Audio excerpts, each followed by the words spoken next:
Olá, hoje nós vamos falar um pouco sobre a abordagem humanística da administração. Esse trabalho foi desenvolvido pelos alunos de Ciências Contábeis da UES, do turno da noite. A equipe é composta por Isaac Bezerra, Dimitri Pontes, Rômulo Victor e Eliabe Chagas. Vamos lá? Para isso, vamos começar com a narrativa. Vou contar a história de Paula.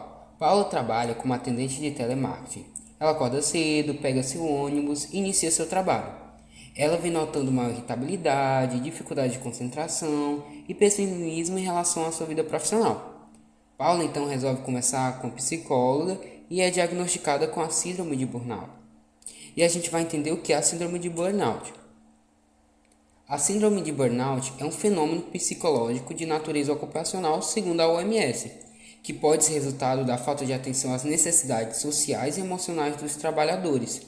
A sobrecarga do trabalho, pressão para atingir metas e objetivos, falta de autonomia e suporte emocional são alguns dos fatores que podem levar ao burnout. O burnout dentro das empresas impõe desafio aos novos gestores, pedindo a gestão com visão humana dos colaboradores e com soluções inovadoras, certo? A ideia de uma gestão humana não vem de agora. Elton Mayo, cientista social australiano, conduziu um estudo de 1927 a 1932.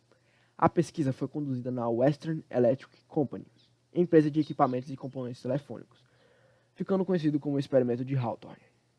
Curiosidade, Hawthorne era o bairro em que ficava localizada a fábrica. O objetivo do experimento era descobrir a relação entre a iluminação do ambiente e a produtividade das operárias. A experiência foi dividida em 4 fases. Primeira fase, fator psicológico.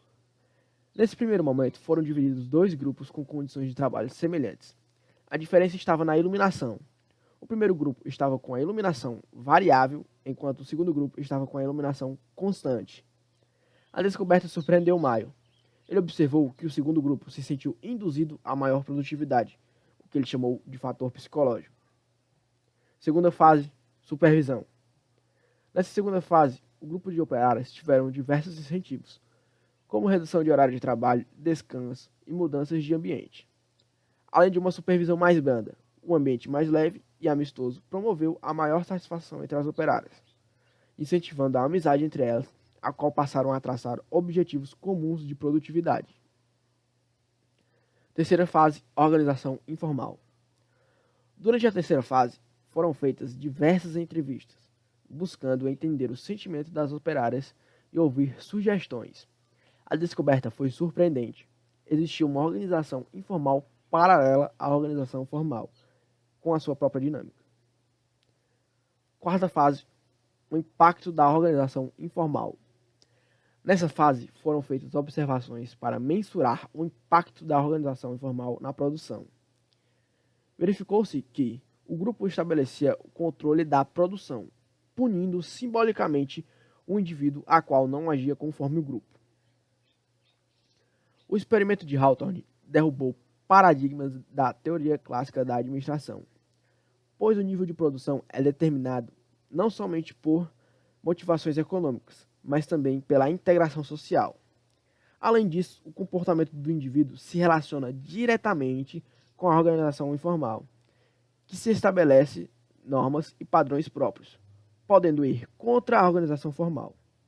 Por essa razão, Mayo cunhou o termo homem social, pois o trabalhador seria motivado primariamente pelo aspecto social. E não para por aqui. Em 1947, Herbert A. Simon publicou o livro Teoria Comportamental da Administração, o comportamento da administração. Além de tecer várias críticas às teorias clássicas, ele enfatizou a importância do comportamento dos colaboradores dentro do trabalho. Frederick Heisenberg, psicólogo americano, explicava o comportamento das pessoas por 2 fatores.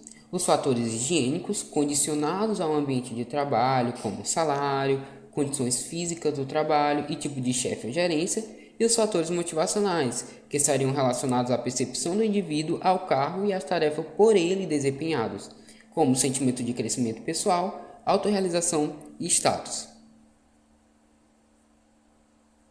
Abraham Maslow, outro psicólogo americano, explicava, por sua vez, que a motivação afetava o comportamento humano, que era definida pelo grau de satisfação quanto ao atendimento de suas necessidades.